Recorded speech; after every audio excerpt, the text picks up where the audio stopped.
O'zbekiston radio kanali.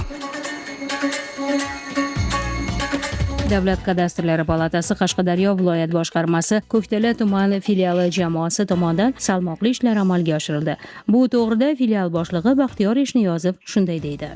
Davlatimiz rahbari ko'p yillardan beri yechilmay kelayotgan masalalarda shu aholini, xalqimizni o'ylab shu qonunni imzolab berdilar. Bu bo'yicha bizlar belgilangan tartibda ishni 41 ta mahallamiz bo'yicha reja jadvallari asosida ishni taqsimlab olib, mutaxassislarimiz bilan birgalikda joyiga chiqib o'lchovishlarni amalga oshirib kelmoqdamiz. 2024-yil noyabr oyidan kuchga kirgan bo'lsa, shu kunga qadar 1200 ga yaqin xonadonlarni borib xatlovini qilib, 1100 dan ziyodini e'tirof tizimiga kiritdik. Tegishli tashkilotlar xulosalari yig'ilishi uchun o'sha jarayonlarimizda mahalladagi har yerga bo'lgan nizoli holat bo'ladimi yoki bir huquqi mavjud bo'lmagan aholining bir kayfiyati ham oshdi. Mana shu bo'yicha endi egalik huquqimiz bo'lar ekan, keyin o'g'limga yo navaramga bir o'tkazib berish, meros qoldirish imkoniyati tug'ilar ekan menda degan bir aholining kayfiyati ancha oshdi. Xatlov jarayonlariga borganimizda aholimizning kayfiyatini ancha ko'tarilib, o'zlari ham o'lchashga yordam berib, metrning bir uchini ushlab, bir yordam berib, faol ishtirok etadi aholimiz ham. E'tirof tizimidan